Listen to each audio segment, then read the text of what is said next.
Good day, everyone. Welcome to Gaia STEM lecture series of Taiwan Top Science Student Project. I'm today's host, Juling Shih from National Central University, Taiwan. I'd like to introduce our speaker today, Dr. Ching-Hua Huang, a turnip seed family chair and professor of Georgia Institute of Technology. Dr. Huang's research and teaching interests are in the area of environmental chemistry, emerging contaminants, innovative water treatment technologies for sustainable water supply, resource recovery of critical metals, and water and waste remediation. Dr. Huang has been the principal investigator of many research projects funded by federal and state agencies and industry on issues of advanced water treatment, emerging contaminants, and resource recovery. She has extensive research experience on emerging contaminants such as pharmaceuticals, endocrine disruptors, nitrogenous disinfection byproducts, PFAS, and heavy metals in natural and engineered aquatic systems. Dr. Huang has published more than 200 peer-reviewed journal papers, book chapters, and conference proceeding papers on the above topics, and is a frequent invited speaker at international conferences and universities. Dr. Huang is or has been an associate editor of ACS, ESNT, Water and Science of the Total Environment, and the editorial advisory board member of Environmental Science and Technology and Environmental International. The research by Dr. Huang and her student has received multiple honors from the American Chemical Society and the Society of Environmental Toxicology and Chemistry. We are going to handle a heavy and important issue today. I think we should not waste any more time, but instead hear Dr. Huang talk about the advanced photo-oxidation process for water treatment. Let's welcome Dr. Huang. Thank you. Thank you, Professor Shih, and all the organizers. Thank you for the kind invitation and kind introduction. So can you hear me okay? Yeah. All right, then I will try to share my screen. Okay. All right, I guess a good morning, everybody. So this is evening for me, but good morning, everybody. And so it is my honor to have this opportunity to share some of my research with you all. I have been at Georgia Tech for quite a few years and has been doing research and teaching here since the year 2000. And so I have done a range of different projects. But today I would particularly talk about advanced photo-oxidation processes for water treatment. So I have a couple of slides just so that I think that the audience, the students may not be familiar with the Georgia Tech, So actually, let me put on my laser pointer. Okay, so Georgia Tech, well, its full name is Georgia Institute of Technology, but we are often referred to as Georgia Tech. And we are located in the southeast region of the United States in the state of Georgia. And we are located actually right in the city of Atlanta. And so we have a pretty beautiful campus and surrounded by, the city. And Atlanta is one of the major cities in the southeast of the United States and has many important corporations like Coca-Cola or Delta. The headquarters are in Atlanta. And Georgia Tech is known for its engineering particularly. And so our engineering programs have a pretty high ranking, according to the U.S. News and World Report. All right. And then just a briefly introduction about my research group at Georgia Tech. So my lab is essentially an environmental chemistry research lab.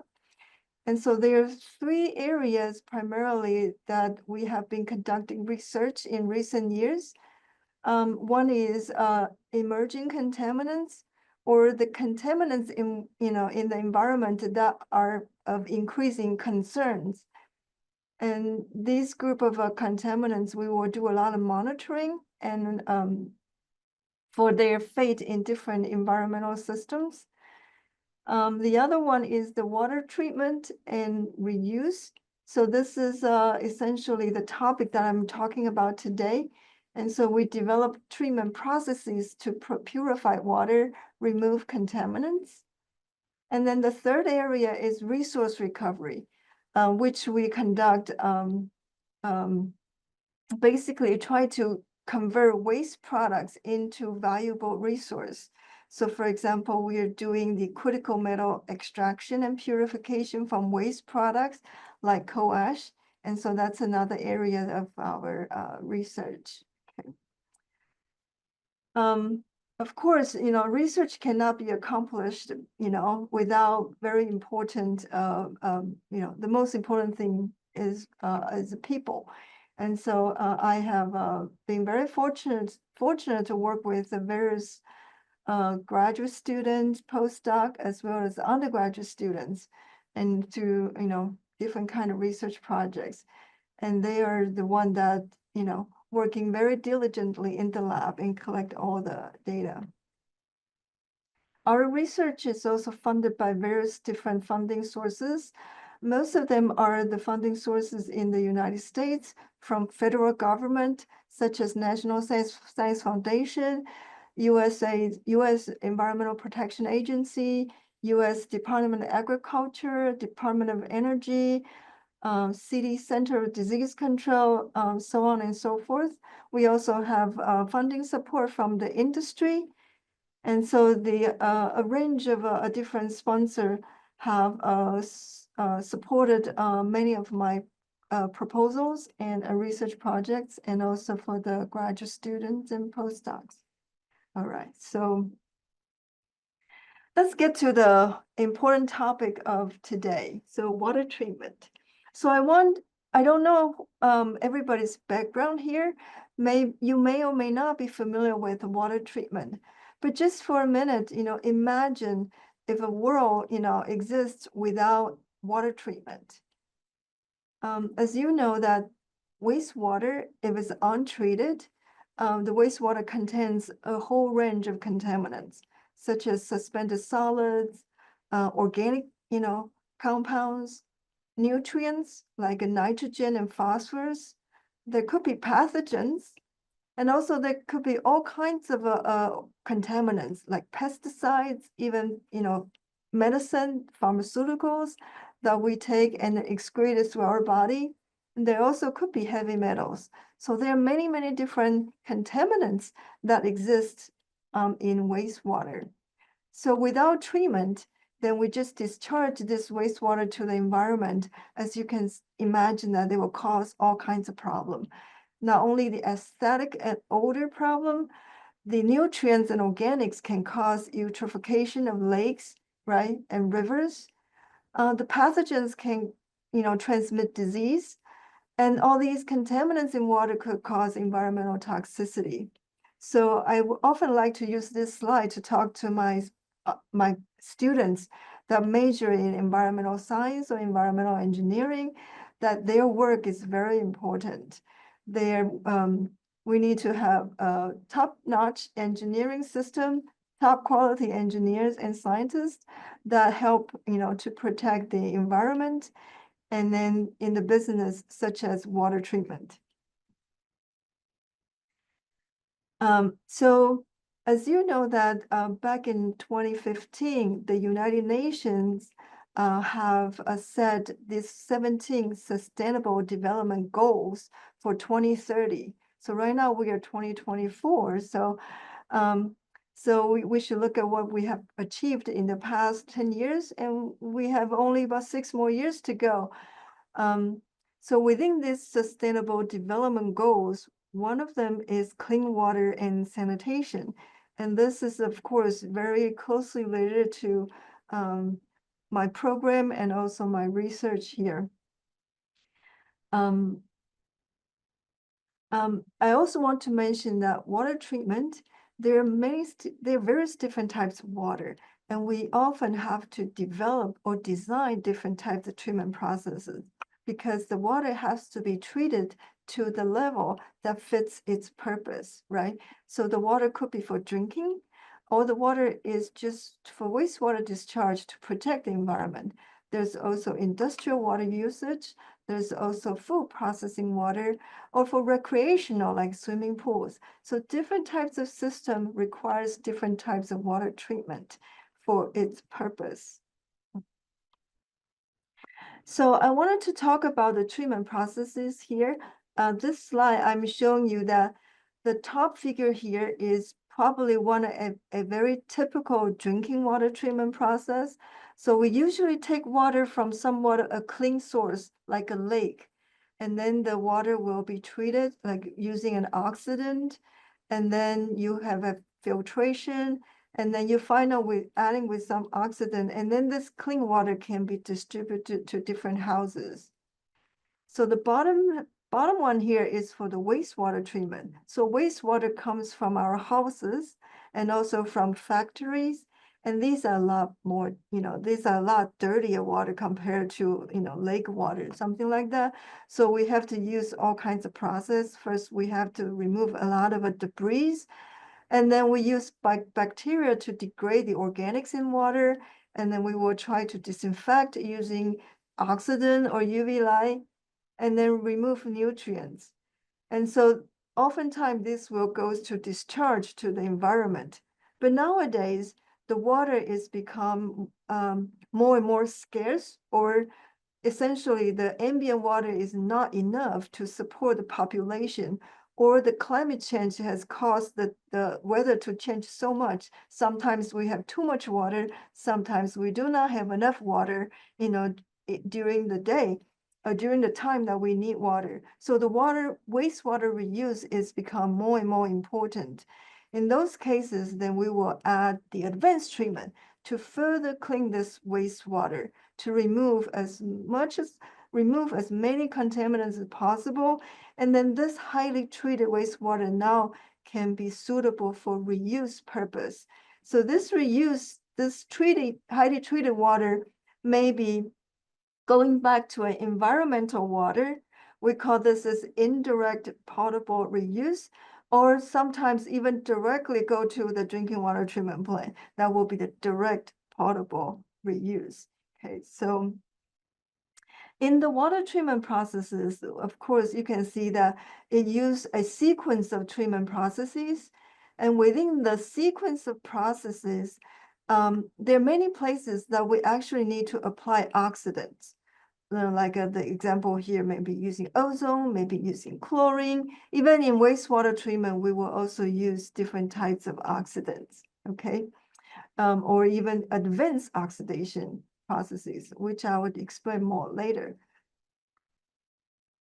So there are a variety of oxidants that are used in water, drinking water or wastewater treatment. Free chlorine, you probably know about this. Free chlorine is probably the first one that's been used in water treatment, but there are other oxidants that are being used in a growing demand. Try to avoid using chlorine.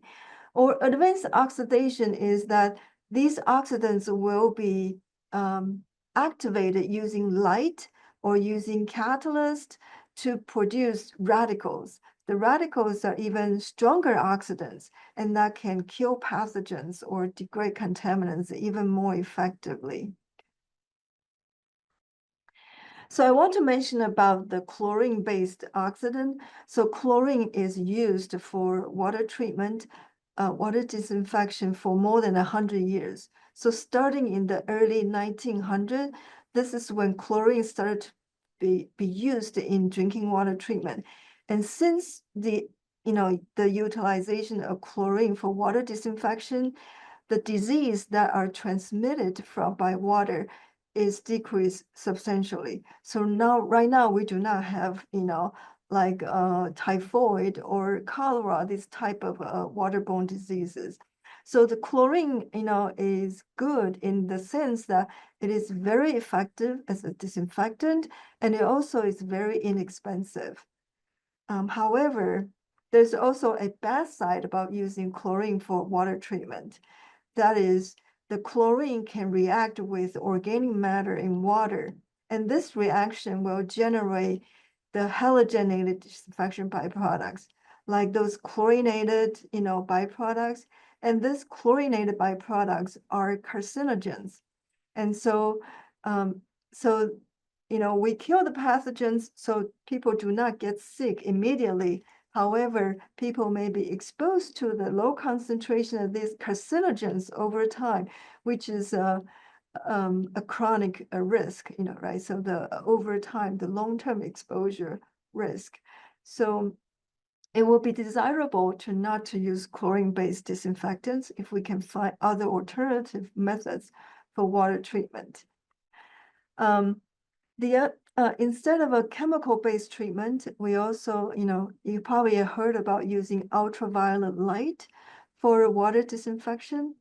So the ultraviolet light is the light that's in the wavelengths of this region, around 200 to about 300, about 400 nanometer. This is so-called the UV light, ultraviolet light. And right around UVC here, so around 250 nanometer, at this wavelength of UV light, it's particularly useful for for disinfection, because this UV light can cause the DNA can cause DNA damage. Basically, it can dissociate the radionuclide, like pyrimidine dimers. And this breaking of the DNA can stop bacteria to replicate. So the typical UV light is a mercury lamp and emit at 254 nanometer. And so our research group started using this lamp, but also recently we're studying the krypton chloride lamp. This lamp is emitting light at 222 nanometer, so at the lower wavelengths compared to 254 nanometer. And we're studying the 222 nanometer, as you can see here. So the 254 nanometer light can damage DNA very well because it has a good overlap with the DNA. But the 222 nanometer can overlap with the DNA as well as protein. And this may be a very good thing because it can damage DNA and also can inhibit enzyme repair mechanism for bacteria. Basically, bacteria cannot repair themselves and come back alive again.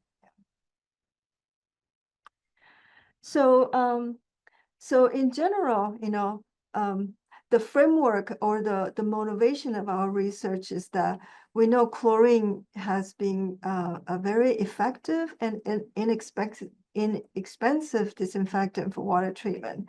But because it produces harmful halogenated byproducts, so we always are search for something other than chlorine to improve the water treatment. On the other hand, UV seems to be the answer because UV is chemical free.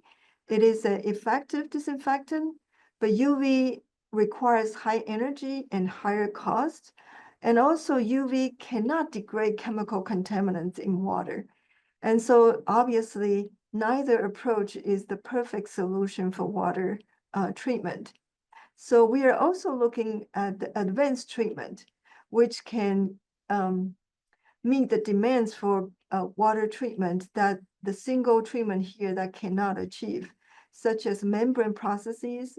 You probably heard about it, reverse osmosis or nanofiltration. These membrane processes will create a hose that's very, very small and to remove contaminants. So this is a physical removal. So you will collect the contaminants, and remove them from water, concentrate them, but you still have this concentrated contaminants. You have to dispose, you have to treat it. On the other hand, advanced treatment could be advanced oxidation process. This is to create a more powerful and less selective oxidants like radicals and to degrade contaminants. So the research effort in my group that we have been doing is developing alternative oxidants and also developing advanced oxidation processes. So I will talk about some of these as some highlights of those. All right, so what kind of alternative oxidants that we have looked at? So one group, the alternative oxidant is so-called the peroxy acids, or I call it POA here, or peroxy acids. So this is the structure of peroxy acids. So the peroxy acid is a peroxide. Peroxide is something that has this OO bond here. So, if you have heard about hydrogen peroxide, which is a hydrogen here, that will be a hydrogen peroxide. That's inorganic peroxide. So the peroxy acid is an organic peroxide. So we have an organic group here. So if you had, depending on this R here, if it's a hydrogen, this is a performic acid. If it is a methyl group, then this is so-called a peracetic acid. So these are peroxide, these organic peroxides are they are found to be useful as a disinfectant.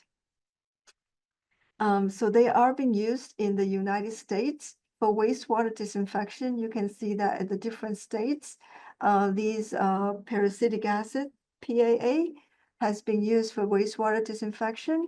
These oxidants are also used in Europe. As you know, in the Europe, people it's less common to use chlorine for disinfection because they do not like to use chlorine because of the byproduct concern of chlorine, and chlorine is toxic. And therefore, there are other different types of oxidant used. And then these peroxy acid, it's one of them. Okay. So the peroxy acid usually is produced by, we take a carboxylic acid and oxidize with hydrogen peroxide, and then you can turn this acids into a peroxy acids. Okay, so become a peroxide. Okay. And all right. So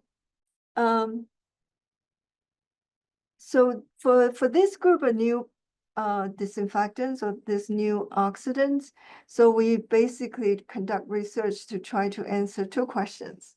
The first question is, can we use these peroxy acid to degrade micropollutants? This means like, chemical or metal types of micropollutants in water. And the second question is, can we use this peroxy acid to effectively, disinfect or kill pathogens? So let's talk about the first one, okay?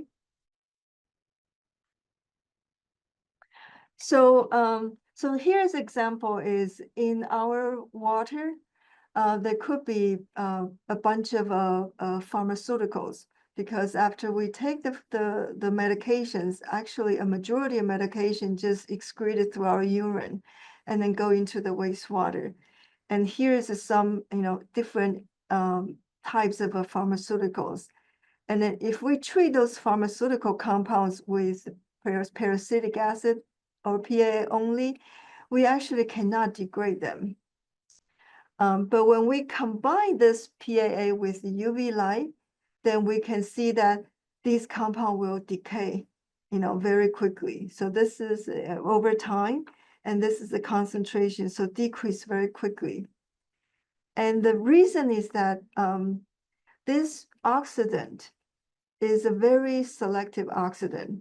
So for example, we screen 123 different types of compounds, and different compounds has different structure group. And we found that turns out that this group, this oxidant really only react with compound that has sulfur. So if our pollutant does not have a sulfur, it essentially doesn't react with this oxidant much. And so using this oxidant alone is not enough to try to degrade the contaminants. So what can we do about it to make it a better, performance to degrade different organic pollutants? Is we can then so-called the activate this oxidant. And we found that we can activate using light, UV irradiation. And this UV light can break off this peroxide bond, break off this OO bond to produce radicals. And these radicals then are much more powerful oxidants, and they can degrade many different types of micropollutants, right? Organic pollutants in water. So this sounds very good. Like I show you, degrade a bunch of different pharmaceuticals. So basically is the in the water, we could have contaminants like micropollutants, or we could have pathogens. We can use UV light to degrade them, or using our oxidant to degrade them. But we find that we can combine the oxidant and UV light together, produce the radicals, and radicals are more powerful oxidants, and they can more effectively degrade micropollutants and also pathogen, which I'll show you later. So this is a really, very attractive option. But when we treat real water, there are other things that are also present in the water. So these other things can also compete with our micropollutants and pathogens for the radicals. And so when we apply those advanced oxidation process, we have to consider how we can optimize this process where we can generate radicals and also effectively utilize the radicals towards the contaminants we want to destroy, and rather than being consumed by other things in the water. Okay. So I wanted to explain a little bit about exactly what kind of radicals are formed when we combine UV and PAA. So when we combine this parasitic acid, this is the structure of parasitic acid, and there's usually have some hydrogen peroxide together with a parasitic acid because the way parasitic acid is synthesized. So we have these oxidants, we expose to UV light, and then they will born, all the chain reaction will generate a whole bunch of radicals. So this looks very complicated. It's a very, very complicated chemistry process because this is a chain reaction. But among all these radicals, they're basically the radicals like OH radical, and also this purple one, this acetylperoxyl radical. These are the most important radicals that they can contribute to the compound's decay. Okay, so our research is we try to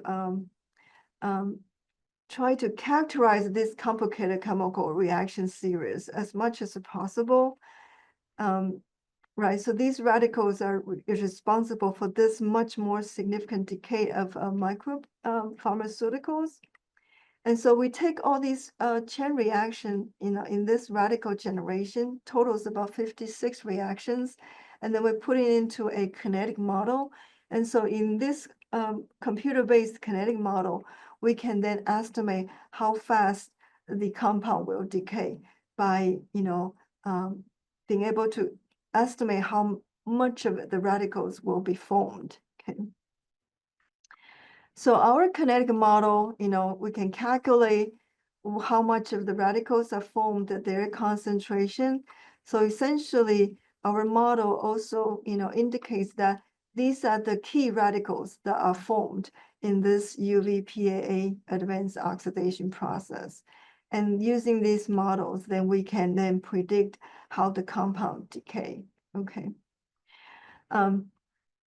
So we found that our kinetic model can explain these compounds. This is a compound called ibuprofen. And so this is a UV-PAA, the compound, the model is a line, and then the dot, the symbol is the experimental data. So for this compound, we can predict the degradation of the IBP very well by counting the contribution of UV light and this OH radical. For these two compounds, then our model underestimate the actual decay of the compound, because for these two compounds, then this other radical also contributes to the decay of the compound, but we don't know this how fast this radical can react with the compound, because this radical is a fairly new system, so there hasn't been as much research being done, so we don't know how much or how fast this radical can react with different kinds of compound. And so this, creates another research question. Then how can we get the knowledge to know that how fast this radical or how easily this radical can react with different types of organic compounds. And in our current system, we generate too many radicals at the same time. So because all the radicals are generated at the same time, so it's very difficult to know who's doing what, right? We cannot really tell, is it OH radical or this radical is really doing the job to degrade the compound. So we have to find a different system to generate maybe just one type of radical at a time. And so that we can really then gain, better knowledge for the radicals. So we have to go through different methods to generate this very particular radical, and therefore we can study it by itself without the interference of other radical species. So to make a long story short is we have to go to very advanced methods. One is called the laser flash photolysis. We use laser to shine this compound like this. And then this will produce a system where we only have this radical is formed. And this laser flash photolysis, we actually travel to Germany and within the collaborator, Professor Herman's lab, to conduct these experiments. Another independent method is so-called post-radiolysis. We use gamma ray to, excite a nitrogen dioxide saturated water. Basically, then can also be an independent way to produce this radical, only and without producing other radical. And for this experiments, we went to University of Notre Dame Radiation Laboratory to conduct these experiments. And then these two independent methods, become the way to verify each other, and so that we know that our study is accurate.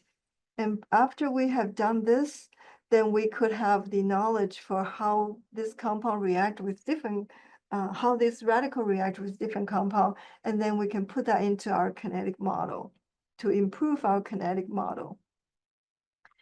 So we create those single radical system with only this radical, and then test this radical to react with many different types of compound to get their rate constants.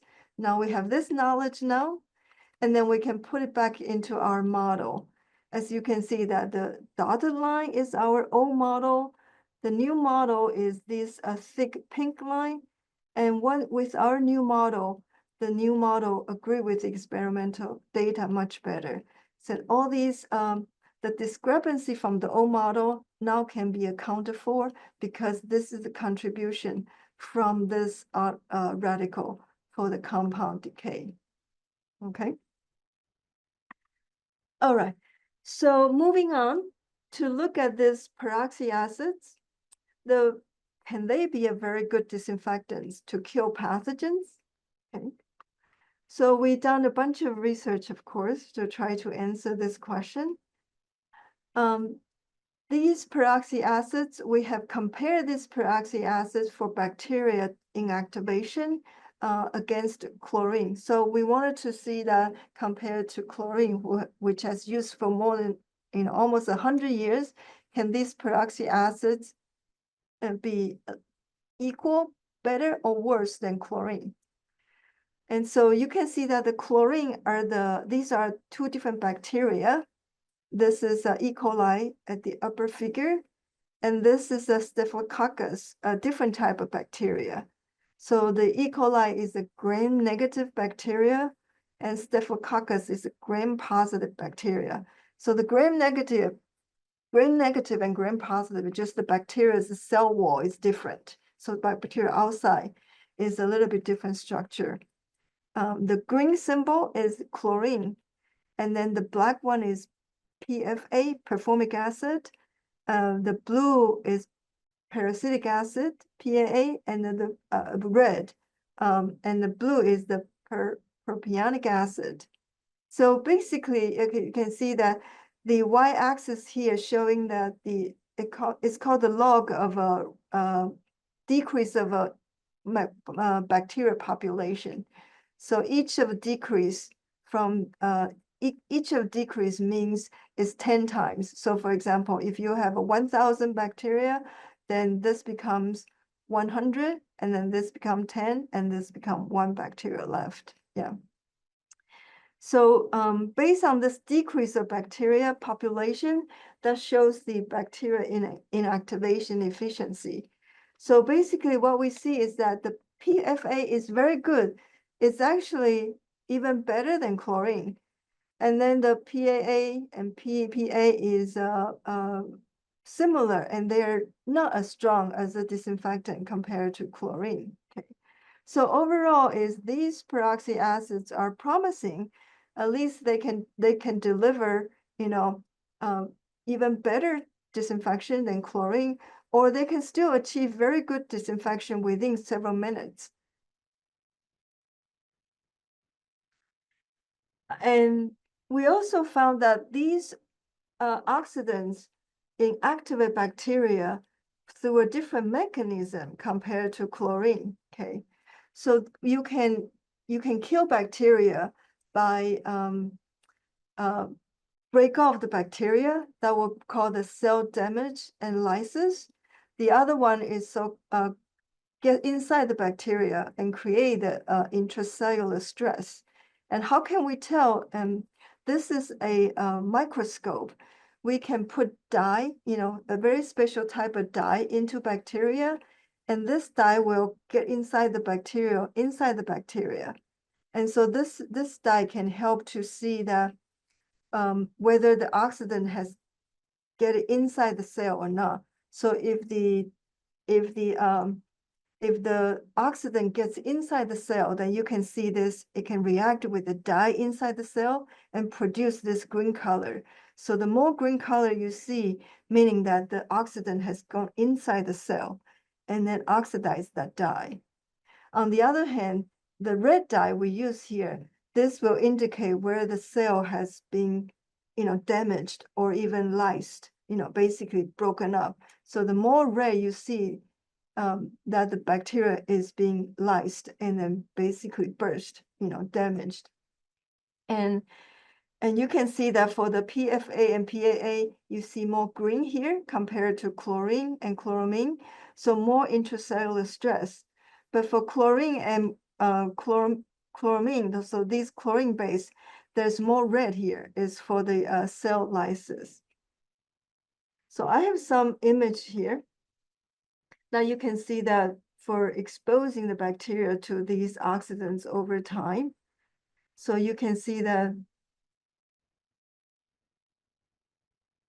after about 3 minutes, you see a lot of a green color developed, meaning that this oxidant, the PAA here, has diffused inside the cell. This is looking at cell damage. And actually, this shows that up to 10 minutes, we did not see a lot of red develop. So the cell did not lyse, okay, did not degrade. Okay. So these oxidants appear to inactivate bacteria, but through a different mechanism. This is a new finding. We also try to look at if we combine UV and the oxidant PAA together, can we even have better, disinfection? And these are 3 microorganisms, but you only need to look at the UV PAA. So when you combine here, you can see the decrease of bacterial, number is much faster compared to UV alone or PAA alone. So when we combine UV and PAA, we can achieve, bacteria disinfection even faster, and to a greater extent. Okay, so this could be a good approach. So we see that we can combine UV and PAA oxidant together, and then we can produce radicals. The radical can then, degrade our micropollutants and also inactivate bacteria. But then we also realize that the PAA has the ability to diffuse inside the cell, right? So we're thinking that maybe there's a better way to apply UV and PAA, not simultaneously, but sequentially, which means that let's not use the UV light yet. Let's just let the PAA to diffuse inside the cell. And then we apply UV light. So now the UV light can activate PAA outside, but also PAA inside. Then the radicals that are formed actually are inside the cell. So it can be directly, kill the inside organisms, organs or other enzymes inside the bacteria. And instead of forming the radicals outside, then other components in water will take those radicals away. So in this sequential application, we actually can use less UV light, but actually achieve better performance. So this was our hypothesis. We hypothesized that the sequential application probably is a smarter way to do. So you don't have to use as much UV light, which means you don't have to use such much energy, but you probably actually can have better performance because you do not lose radicals. You can generate radicals inside the cell. So we test this hypothesis by experiments to see if it is correct. So we use water, so particularly water that's with a lot of other stuff like in the food processing, so washing the lettuce. So this water has a lot of organics, as you can imagine. So in this water, the UVPAA, for E. coli inactivation, it simply is the outcome is PAA and alone and UV alone. So you do not really see any benefits of radicals, right? So there's no radical. But if we pre-expose the water without UV light for a few seconds, up to 60 seconds, and then turn on the UV, okay, then this is the disinfection. You can see that we can achieve, this is the UV-PAA disinfection without pre-exposure to PAA. It's only this much, but after some pre-exposure to PAA, then the UV-PAA can achieve almost more than double amount of disinfection. So the sequential application is definitely a much better way. You actually use the same amount of oxidant, but less UV light, and then achieve better results. We also think that this method could be better for different water depths. So as you can imagine that this is the different water depth from only less than 1 centimeter to nearly 1 centimeter or more than 1 centimeter of water depth.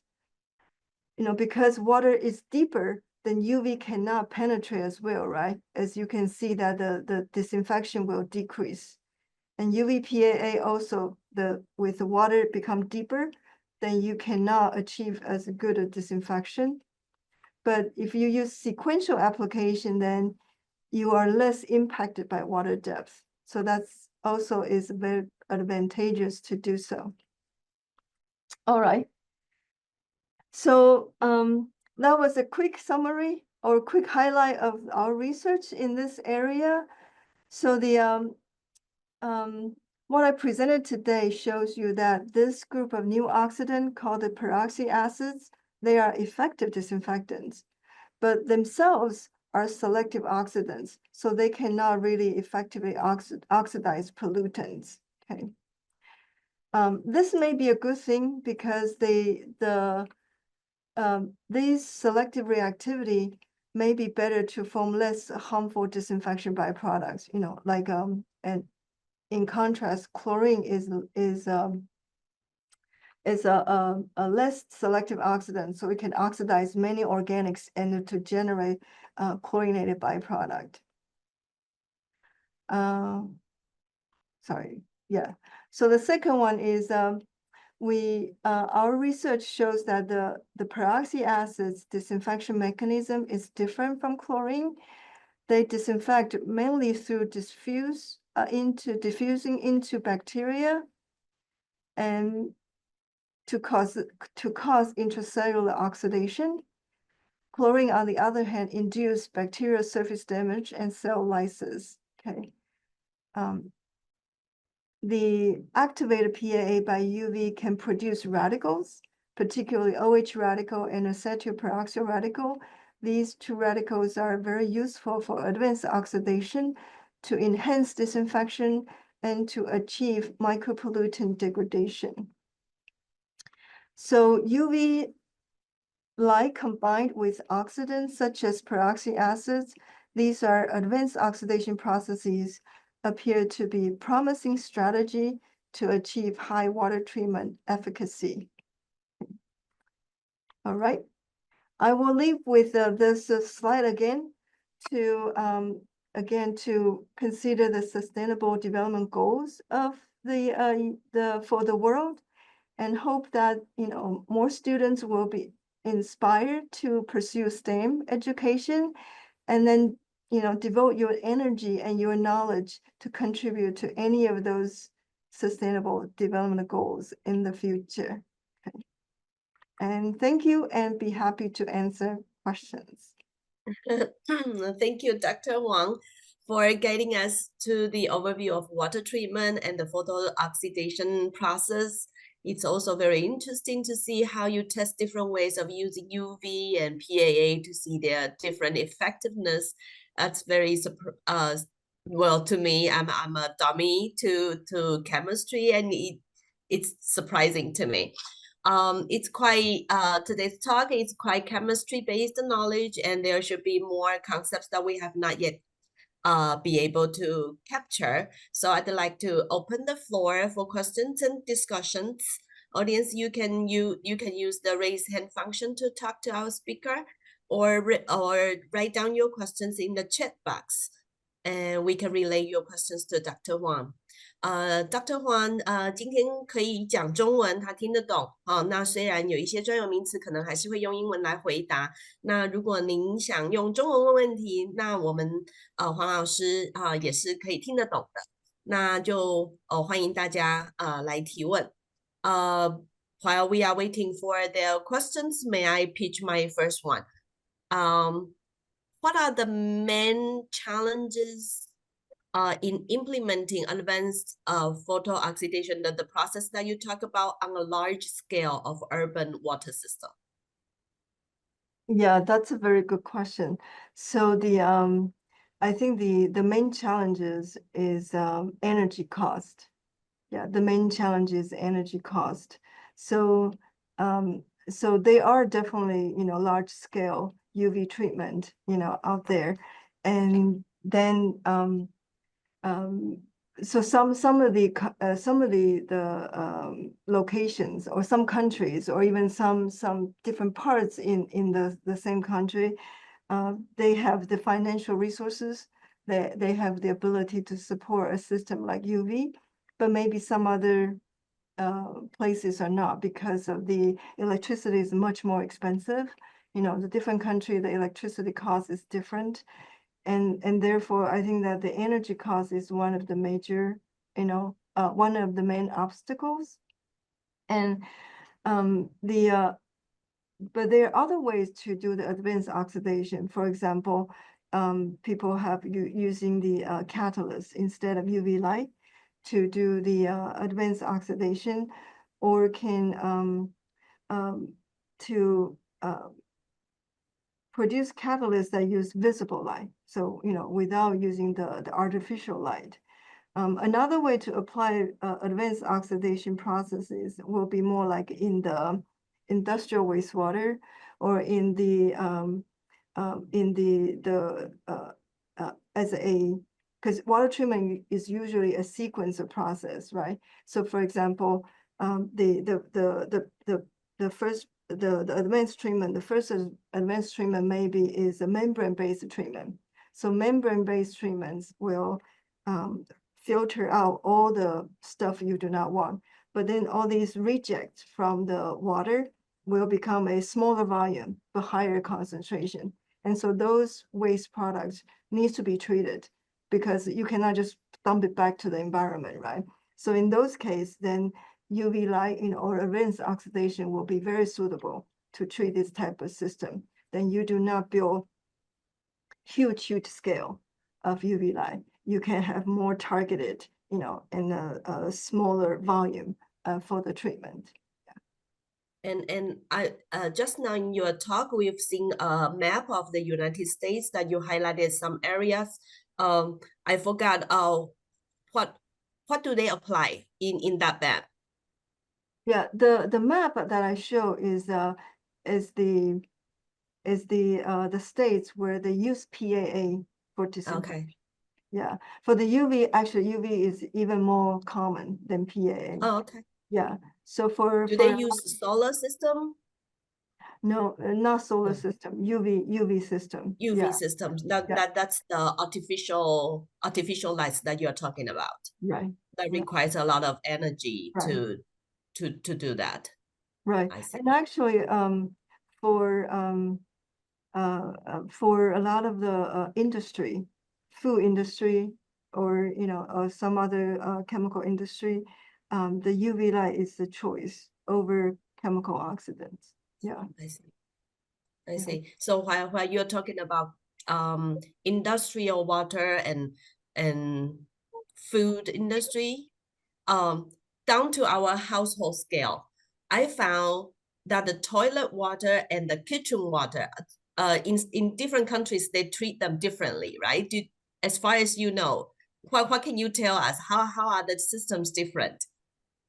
Right. So yeah, so in the United States, it's a different country, does things differently because in the United States, you only have two types of pipe.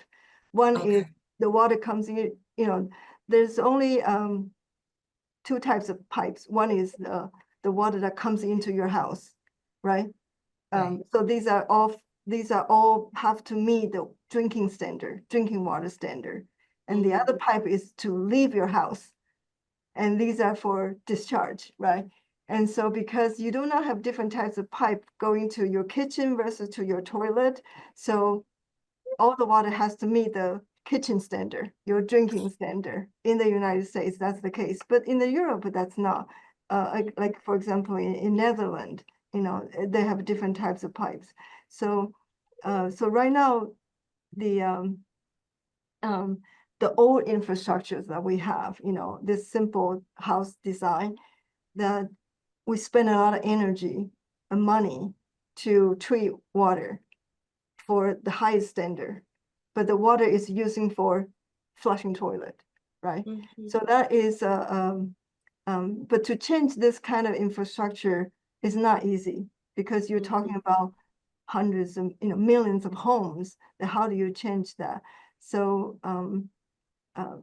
however, it could start from small community, right? It could start from small, newer community. So when there's a chance to do that, then, but again, the whole system has to work together, has to have a plan, because you cannot just a community do that, but then it doesn't come back to the type of water that supplies, treatment plant that supplies the water. So, so it is not easy, so, so right now there's also, other thinking about a little bit less centralized, so that, the entire city is supply water by only one or two plants. Then these two, these a couple plants have to support thousands, hundreds of thousands of homes. So to expect that to change immediately, to change is very difficult. But if we have 20 different smaller scale treatment plants, each one of them is responsible for a smaller number of homes, then there's more chance to have a revamped system. Yeah. Right. And so if there's such an opportunity, I think this, if there's such an opportunity to start to experiment, then I think the lawmaker, the policymaker, the government officials, even the researchers, the industry people have to work together to agree that this is a vision, this is what we want to do, and it requires some investment, to do that as well. But I believe technologies are there. It's just Right. there are many obstacles to implement the technologies. Yeah. Right. Right. Especially when it's going to be large scale. Right. Yeah, Right. it relates to the government and the policies and the infrastructure of the city. Yes. Yes. While we are talking about tap water, how clean are the drinkable tap water in US or in Europe? How clean are they? How cool are they? Well, Like when we are traveling, right. as we are Asians, when we are traveling, we always say, well, I know it's drinkable, but I'm still afraid it's not as clean as we imagined. Can you tell us how clean are they? I can say that I drink tap water. Yeah. Okay. Because we do research about bottled water too. And bottled waters are not necessarily cleaner than tap Oh, water. really? Yeah. Yeah. So yeah. At least in US, right? Mm-hmm. But I know Okay. that there, you go to grocery, you see people, taking, buying water. Um, I feel they're wasting their money, in my opinion. And also, Okay. yeah, Okay. That's a good lesson because we are always the tourists and travelers. We always think the bottled waters are cleaner. You make me feel safer no, to drink no, tap yeah. water. I But drink tap water. Yes. but I must say that that's only true for say in the States or perhaps in Europe, but in other countries it might not be the case. Right. Right. I don't know about Taiwan, right, or other countries, but I think Japan probably is okay too. But in the US, I go anywhere and I drink tap water. Yeah. Okay. At least in US. Okay. Next, can you share your education experience and tell our young audience how you come this far? Were you good at chemistry when you were in high school?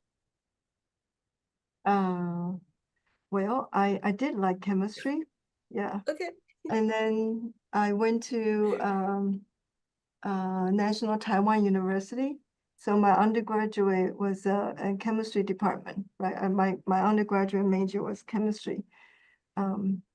But I think I felt chemistry was just okay when I was an undergraduate student. And that explains why I did not go to chemistry graduate school. I went to environmental engineering for graduate school. I was very passionate about environmental issues, and I wanted to do something about environment. And then when I was in graduate school for environmental engineering, I also did not want to waste my background because I learned a bunch of chemistry. I don't want to throw it away. I wanted to make that knowledge useful. So basically, I looked at the chemistry problem in environmental engineering. Yeah. And so when I do that, I feel that the chemistry become more fun because I feel that it's very applied. I can see the problem I'm working on, even though it's very research, it's oriented, but I feel that it is answering or addressing a practical problem that is, is out there that could have the benefit to the society. So I think that environmental engineering allows me to connect chemistry to like a more practical aspect, of life and society. And then and when I also I started to do as a graduate student, I started as a master student, and as a master student I have to do a master thesis research. And for that, I did a bunch of lab work, for my thesis. And And I realized I don't mind doing experiments. I actually enjoy doing experiments. Yeah, and so after finishing my thesis, I decided to say that I wanted to do a PhD. I don't want to just stop at the master's level. And then after finishing my PhD, I was considering I may work in the industry or I may work in academia. And so I actually applied to both a little bit, both sides, more in the academia side and less on the industry. But I did apply to industry job. But somehow at the time, maybe my training was considered too fundamental. Anyway, I did not get very good response for industry, but I got opportunity to do postdoc. So I end up decided to pursue the postdoc study at UC Berkeley.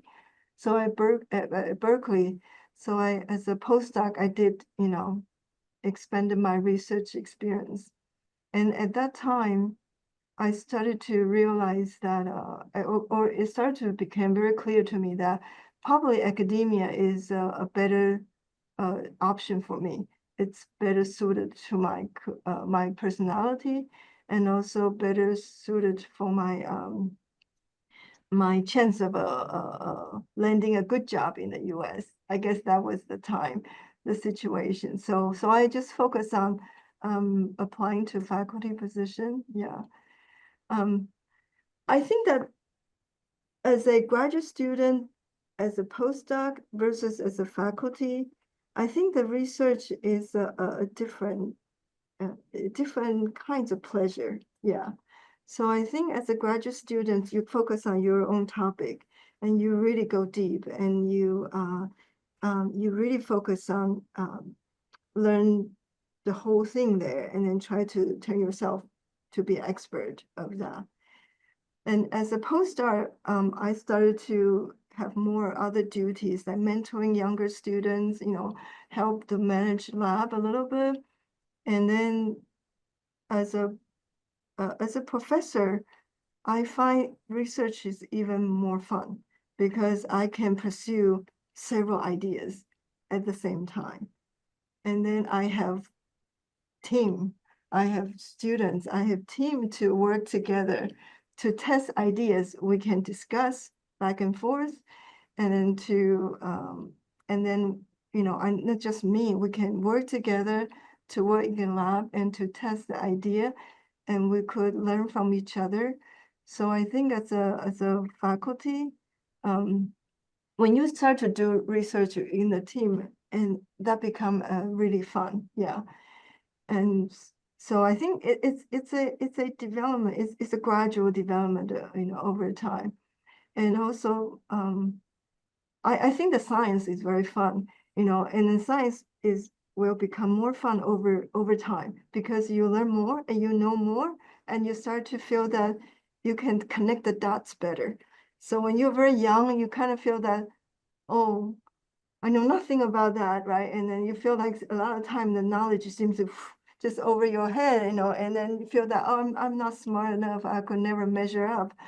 But nobody is born to be a genius. You learn, you invest effort, and you learn knowledge over time, and knowledge is accumulative, right? Knowledge is accumulated, and you become more knowledgeable, and then I can almost guarantee the science becomes more fun because you know more about it. Yeah. Yeah, that's very insightful. When you say you enjoy doing experiments, can you describe what your lab looks like when you are doing the chemistry experiment, and how all those work that you just showed us, how are they done? Well, if Say you you go out to the field, you collect many water samples back to your lab, and what equipment or machines do you have in your lab, and what do you do? Yeah, we do different kinds of things. So we do the field sampling, right? So we will go out and collect wastewater sample, come back, do extraction. We will do, because a lot of time the contaminants concentration in the environmental water is too low for our instrument to see. So we have gas chromatography, liquid chromatography with mass spectrometry. So all these very high-end analytical techniques. But so is there a machine that you are doing this with? Yeah. So so if you like, the operating instruments, measuring things, and also when we do those reaction experiments, it's a little bit like cooking. So if you Okay. if you like cooking, then you like chemistry, or vice versa. Yeah. So you mix things together, and then you will take those samples onto the instrument and to characterize them, and you learn how to operate those instruments as well. And so if you like those hands-on work, then you like to do experiments. And so when we do experiments, we have music on, we have, sometimes we sing, well, I do not sing, but some of my students sing. So yeah. Now I know why you say you find science interesting. Last question. What advice can you give to the student who find chemistry difficult?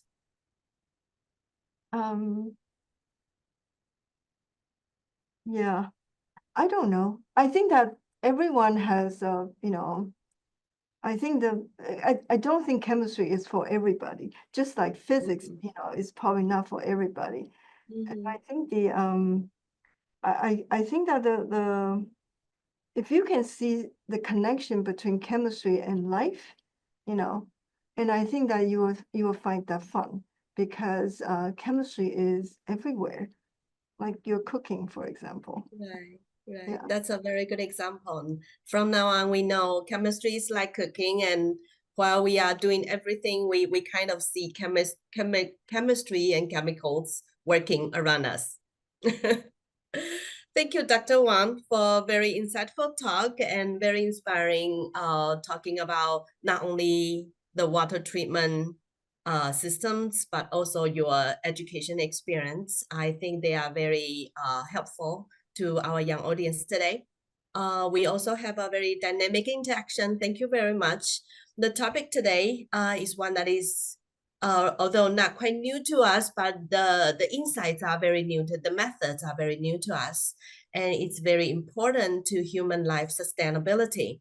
And it has great potential for research and development. I think Dr. Huang just tell our young audience that it's quite a field, especially the environmental sustainability issues. It's quite a field to explore. There is a lot more to discuss, and we hope we can have more time to explore this topic further. Due to time constraint, we shall end today's session, and I hope we can soon have another talk with Dr. Huang. And when Dr. Huang come back to Taiwan, please visit NCU, and would like to meet in person. Before we end today's session, I'd like to announce that the next month, we will have Dr. Shih 老师 from Bournemouth University, UK, to talk about how Industry 4.0 can help achieving sustainable transformations. And let's look forward to it. Thank you all for participating in our event today. And thank you again, Dr. Huang, for sharing with us. Thank you, everybody, and see you next month. Thank you. Bye-bye. Bye-bye. Thank you. Thank you for joining us today. Have a good night.